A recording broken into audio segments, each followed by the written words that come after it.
오늘 우리에게 주시는 하나님 말씀, 신약성경 요한복음 8장 11절 한 절 말씀입니다. 요한복음 8장 11절 한 절 말씀, 제가 가진 성경책 신약성경 158면에 기록되어 있습니다. 요한복음 8장 11절 한 절 말씀입니다. 주신 말씀 제가 봉독해 올리겠습니다. 대답하되 주여 없나이다. 예수께서 이르시되 나도 너를 정죄하지 아니하노니 가서 다시는 죄를 범하지 말라 하시니라. 아멘. 성전에서 복음을 전하시던 예수님 앞에 느닷없이 한 무리의 남자들이 몰려왔습니다. 그들 가운데 한 남자는 이미 만신창이가 된 몸을 하고 있는 여자 하나를 끌고 왔습니다. 남자에게 이렇게 끌려온 여자는 너무나 무서워서 몸을 오돌오돌 떨고 있었습니다. 간음을 하다가 현장에서 잡혀온 여자였습니다. 현행범이기 때문에 어떤 항의나 변명도 할 수 없는 그런 상황이었습니다. 그래서인지 이 여자를 잡아온 남자들은 정말 자신만만한 모습, 의기양양한 모습으로 예수님 앞에 섰습니다. 서기관과 바리새인들로 구성된 이 남자들은 수많은 사람들이 지켜보는 가운데서 그 여자를 예수님께 고소하기 시작했습니다. 모세가 전한 율법에 따르면 이런 여자는 마땅히 돌로 쳐 죽여야 되는 것이 하나님의 명령인데 당신은 어떻게 생각하십니까? 예수님께 묻습니다. 참 난감한 상황이 아닐 수 없습니다. 왜냐하면 율법대로 이 여자를 돌로 쳐 죽여라 그렇게 허락한다면 지금까지 예수님께서 전해오셨던 그 사랑의 메시지가 정말 한낱 말잔치에 지나지 않는 걸로 전락하기 때문입니다. 그렇다고 해서 이 여자를 용서해 주라 그렇게 말한다면은 예수님께서는 평소 그렇게도 경배하셨던 아버지 하나님의 명령을 어기는 불효자요, 또 하나님의 뜻을 따르지 않는 정말 신앙의 배신자가 될 수밖에 없는 그런 상황입니다. 요한복음 8장의 이 사건을 우리가 읽어보면은요, 참 궁금하면서도 불편한 부분 하나가 있습니다. 여러분 그걸 발견하셨는지 모르겠습니다. 그것은 간음을 하다가 현장에서 붙잡혀온 여자는 거기 있습니다. 그런데 그녀와 함께 간음을 했던 남자는 없다는 겁니다. 물론 여자와 달리 남자는 재빨리 도망쳤을 수도 있을 겁니다. 하지만 이상하게도 성경에는 간음에 대해서 많은 부분들이 기록되어 있는데 실제로 여자는 붙잡혀서 돌로 죽임을 당하는 위협을 받고 있지만 정작 여자의 상대가 되는 남자가 붙잡혀온 경우는 참 드뭅니다. 게다가 간음한 여자는 붙잡혀와서 돌로 치기 위해서 성문 앞으로 끌고 오지만은요, 남자는 없고 항상 여자를 붙잡아 오는 사람들은 또 누구냐? 대부분이 다 남자라는 겁니다. 간음한 여자가 있다면은 당연히 상대를 해준 남자도 있지 않겠습니까? 하지만 당시 이스라엘 사회는요, 간음한 여자에 대해서는 아주 가혹했지만 반대로 상대해준 간음한 남자에 대해서는 지나치게 관대한 그런 모습을 가지고 있었습니다. 요즘 흔히 쓰는 말로 내로남불이라고 하는 말처럼요, 남자가 저지르면 뭐가 될까요? 로맨스가 됩니다. 여자가 저지르면 뭘까요? 간음이 되는 그런, 불륜이 되는 그런 상황이 이스라엘에서 벌어지고 있었다는 겁니다. 이런 모든 상황을 아셨던 예수님께서는 여자만 끌고 온 이 남자들의 공격적인 질문을 받으신 이후에 아무 말씀하시지 않고 묵묵히 허리를 구부려서 땅에 글씨를 써내려가기 시작했습니다. 그런데 우리가 놓치지 말고 주목해야 될 부분은요, 우리는 흔히 상식적으로 알기는 예수님께서 글씨를 이렇게 한 번 적으시니까 사람들이 그걸 보고 전부 다 쭈삣쭈삣 하면서 다 남자들이 사라졌다, 그렇게 생각하지만 성경을 좀 더 자세히 읽어보면요, 요한복음 8장 6절과 요한복음 8장 8절에 보면 예수님께서는 글을 쓰시다가 잠시 텀을 가지시고 다시 글씨를 쓰시는, 두 번의 글씨를 쓰시는 모습을 우리가 발견할 수 있습니다. 여러분, 예수님께서 도대체 땅에 무슨 글씨를 적었을까요? 성경에 기록되어 있지 않기 때문에 뭘 적었는지는 우리가 정확하게 알 수는 없습니다. 하지만 분명한 것은 그 글씨 가운데에 뭔가가 있었기 때문에 그 이후에 액션이 일어나는 것 아니겠습니까?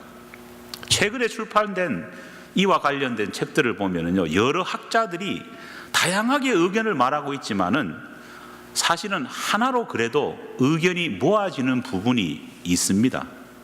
그것은 아마 예수님께서 첫 번째 쓰셨던 땅의 글씨는 바로 잡혀온 그 여인과 이전에 음행을 저질렀던 남자들의 이름을 하나하나 기록하셨을 것이다 예상합니다. 그리고 비록 그 여자는 아니지만은 그 이전에, 아니 지금 또 바람을 피우면서 음란한 행위를 하고 있는 남자들의 이름을 또한 적으셨을 것이다, 그렇게 학자들은 비슷한 의견을 내고 있습니다.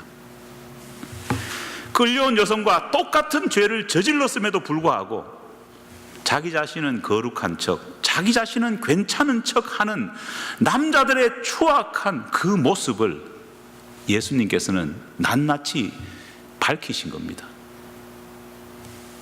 여러분, 그 시대나 우리 시대나 남에게는 가혹하지만 자기 자신에게 관대한 그런 사람들이 얼마나 많습니까?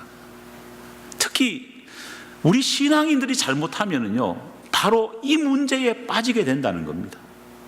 당시 이 문제에 빠졌던 서기관들과 바리새인들은요, 하나님을 모르는 사람들이 아니었습니다. 당시에는요, 그 어떤 사람보다도 신앙생활을 잘 한다고 하는 사람들이 바로 서기관과 바리새인들이었습니다. 그들의 문제가 무엇이었습니까? 왜 예수님께서는 바리새인들을 향해서 화 있을진즉 이 바리새인들아, 독사의 자식들아, 그렇게 말을 했을까요? 그것은 그들이 평소에 보이는 신앙의 태도가 문제가 아니라 내로남불, 내가 하면 괜찮고 남이 하면 안 된다고 하는, 자기 자신에게는 관대하지만 남에게는 가혹한 이중적인 모습을 보였기 때문에 예수님께서는, 하나님께서는 그렇게 분노를 하셨다는 겁니다. 하지만 예수님께서는 가늠한 그 남자들의 이름을 적는 데만 그치신 것이 아닙니다. 여러분, 만약에 예수님이 홍길동 몇 월 며칠 몇 시에 방앗간에서 누구와 이런 식으로 쫙 적으셨다면요, 그것만 적으셨다면요, 그 글을 적어 내려가다가 그 글을 본 주변의 남자들이 어떤 일을 벌였을까요? 아마 난장판이 되었을 겁니다. 왜냐? 밝혀진 자기 자신의 잘못과 부정이 남자들로 하여금 많은, 어떻습니까? 나는 그런 일을 하지 않았습니다, 증거가 있습니까? 이렇게 예수님께 항의를 하기 시작했을 겁니다. 도대체 당신 무슨 근거로, 무슨 증거로 이렇게 나를 모함하느냐, 그렇게 거세게 남자들이 항의를 하고 그 장소는 완전히 분쟁의 장소가 되었을 겁니다. 그런데 성경을 가만히 읽어보면요, 예수님께서 다시 두 번째로 어떤 글씨를 적었을 때 이 글을 본 남자들이 뭐라고 기록되어 있습니까? 양심의 가책을 느꼈다 기록하고 있습니다. 그리고 그 양심의 가책과 함께 어떤 변명도 어떤 항의도 하지 않고 그 자리를 다 떠났다 성경은 기록하고 있습니다. 여러분, 주님께서 두 번째로 도대체 무슨 글을 적으셨기에 이 남자들이 항의도 하지 않고 이 남자들이 부인도 하지 않고 양심에 큰 가책을 느끼고 이렇게 떠났을까요? 오늘 본문 말씀에 나오는 남자들이 다 떠난 다음에 홀로 남은 이 가늠한 여자에게 하셨던 예수님의 말씀을 보면은요, 예수님이 두 번째 땅 위에 무슨 글씨를 적으셨는지를 대강 짐작해 볼 수 있습니다. 오늘 본문 말씀 이렇지 않습니까? 예수께서 이르시되 나도 너를 정죄하지 아니하노니 가서 다시는 죄를 범하지 말라. 예수님께서는 여인에게 이렇게 말씀하셨습니다. 나도 너를 정죄하지 않겠다.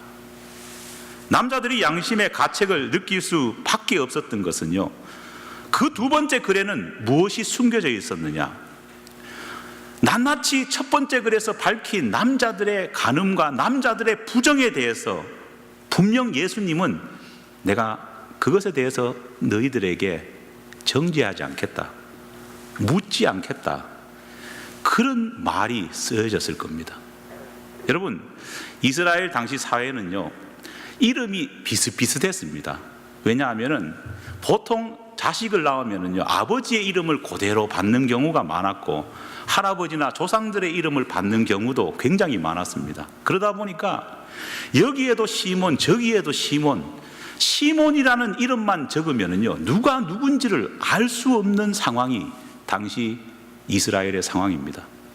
만약에 예수님이 첫 번째 글씨를 쫙 적으신 다음에 시몬 몇 월 며칠 날 방앗간에서 누구와 이렇게 말한 다음에 고개를 드신 다음에 손가락으로 시몬을 지적했다면 어떻게 될까요? 확연히 문제를 일으켰던 사람은 다 알 겁니다. 하지만은 예수님께서는 그렇게 하지 않았습니다. 그러다 보니까 문제를 일으킨 사람은 누구만 알까요? 자기만 아는 겁니다. 자기만 양심에 뜨끔거리고 자기만 양심에 가책을 받을 뿐입니다. 저는 최근에 한 어린이 성경책을 읽다가요, 두 번째로 예수님께서 땅 위에 무엇을 적었을까, 그 적은 내용이 뭘까, 그 적은 표현이 뭘까 알 수 있게 되었습니다. 어린이 성경책이다가 보니까요, 이 간음이라는 것을 대놓고 못 적잖아요, 그죠? 애들한테 간음 이렇게 할 수는 없잖아요. 그러니까 조금 각색을 해놨습니다. 어떤 각색을 했느냐? 이 예수님이 모여든 그 사람들의 잘못한 어떤 내용에 대한 쪽지를 받은 겁니다. 옛날에 우리 어릴 때 보면은요, 선생님 오시기 전에 자습하라고 했는데 까불고 떠들고 장난치는 애들이 어떻게 합니까? 반장이 뒤에서 다 이름을 적지 않습니까? 그죠? 홍길동이 책상 뒤집어 엎었습니다. 또 영애는 껌을 책상에 붙였습니다. 그리고 다 가지고 있다가 선생님 나타나면 어떡합니까? 그 얄미운 회장이 가가지고 선생님 앞에 딱 냅니다. 그러면 선생님이 그걸 리스트를 딱 보고 어떻게 합니까? 이름을 부르면서 나와서 옛날에는 또 때렸습니다. 그것처럼 예수님께서 주변에 모인 그 남자들의 잘못한 리스트를 다 받으신 겁니다. 종이를 딱 내미자 주변에 있던 남자들이요, 다 벌벌벌 떨기 시작합니다. 선생님한테 혼날까 싶어서 떠는데 그 선생님이 그 받은 종이를 찢어버리고 새로운 종이에다가 뭘 적은 다음에 그 사람들에게 보여주는 내용이 성경에 나옵니다. 뭐라고 적었느냐? 아이들의 성경책이기 때문에 표현도 아주 유치합니다. 괜찮아, 내가 용서해 줄게. 그러니까 아이들이 그 말을 듣고 그 글씨를 보면서 다 마음에 안도하는 모습을 성경에서 각색을 해놓았습니다. 여러분, 성경은 사랑과 용서의 책입니다. 하나님께서는 이 땅에서 우리에게 보여주신 가장 강렬한 모습이 뭐냐? 사랑하고 용서하시는 모습입니다. 성경에서는 하나님으로부터 괜찮아, 내가 용서해 줄게, 괜찮아, 내가 도와줄게, 이런 말씀을 들었던 사람의 이야기로 사실은 성경이 가득 차 있습니다. 시몬 베드로는 적어도 인생에 2번은 이 똑같은 내용의 말을 들었습니다. 예수님의 그 부르심에 의해서 용기를 내어서 풍랑이는 바다 위를 호기 있게 걸어가던 그 시몬 베드로가 밀려오는 풍랑을 보고 어떻게 합니까? 겁을 먹고 그만 물속에 빠집니다. 허우적거리면서 살려달라고 합니다. 그때 주님께서 손을 내미시면서 베드로의 손을 잡고 물 밖으로 빼내면서 무슨 말을 하셨느냐? 성경은 그래도 성경이기 때문에 굉장히 근엄한 어떤 표정과 말씀과 그런 분위기가 연출됩니다. 그러나 만약에 아이들 성경책으로 기록했다면 뭐라고 했을까요? 괜찮아, 내가 구해줄게. 예수님을 3번 부인한 이 베드로가 괴로워하고 있는데 갈릴리 해변에서 어쩔 줄 몰라 당황하고 있을 때에 예수님께서 그 베드로를 찾아왔지 않습니까? 요한복음 마지막 편에 보면은요, 예수님께서 요한의 아들 시몬아, 내가 다른 사람들보다 나를 더 사랑하느냐? 애들이 읽으면 이게 무슨 소린지도 모르는 아주 근엄한 말씀을 하고 있는데 아이들 성경으로 각색했다면 뭐라고 했을까요? 베드로 손을 잡고 괜찮아, 내가 용서해 줄게, 이 말 하시지 않았겠습니까? 우리 아연의 바세바를 범한 이후에 자기 자신이 이 치부를 꼭꼭 숨기려고 했는데 선지자가 찾아와서 그 잘못을 낱낱이 고발하고 나서 어찌할 바를 몰라 하면서 부끄러워하던 이 다윗에게 하나님께서 무엇으로 위로했을까요? 아이들 성경책으로 기록한다면 똑같은 말씀 아니겠습니까? 괜찮아, 내가 용서해 줄게. 살아갈 힘을 모두 소진해서 그리 시냇가에서 정말 처박혀서 어쩔 줄 몰라 하는 이 엘리야 선지자에게 우리 하나님께서 무엇이라고 말씀했겠습니까?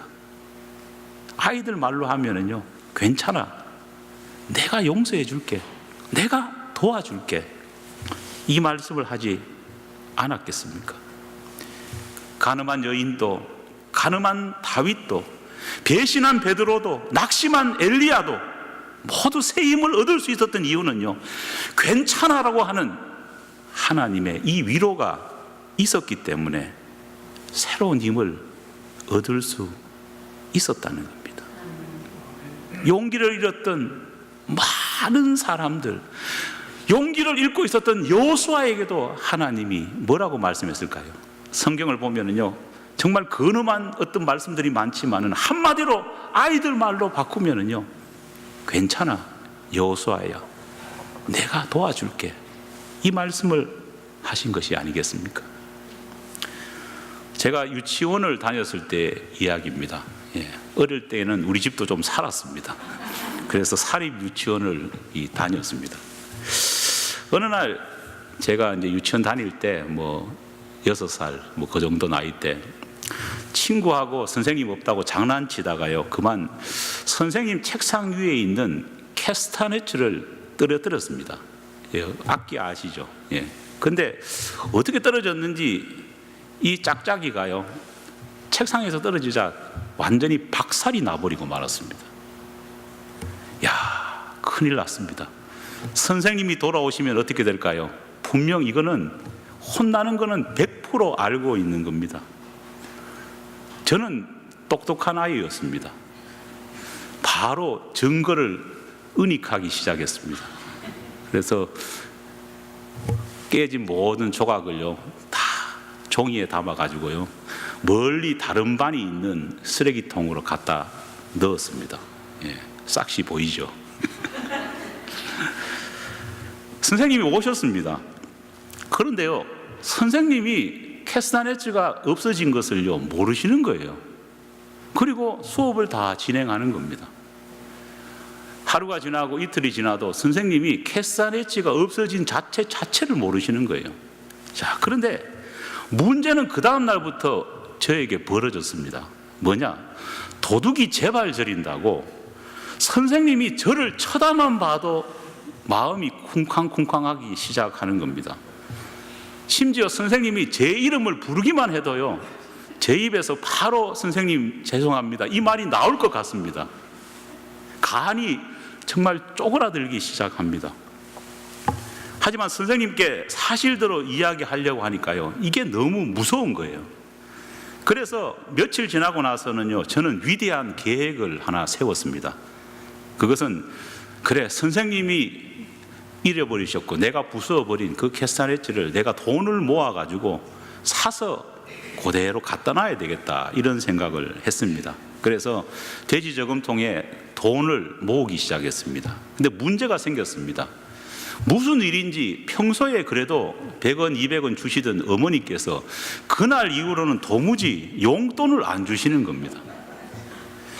몇 주 동안 고민하고 모아봐도 캐스타네츠를 살 만한 형편이 안 되는 겁니다. 너무너무 고민하다 보니까요, 그 어린 6살짜리 아이가 빼빼 마르기 시작합니다. 그리고 수심이 가득하기 시작하는 거예요. 그날 유치원에 가가지고 혼자 너무 괴로워서 앉아 있는데 선생님이 찾아왔어요. 그리고는 저한테 묻습니다. 민호야, 요새 무슨 일이냐 물으시는 거예요.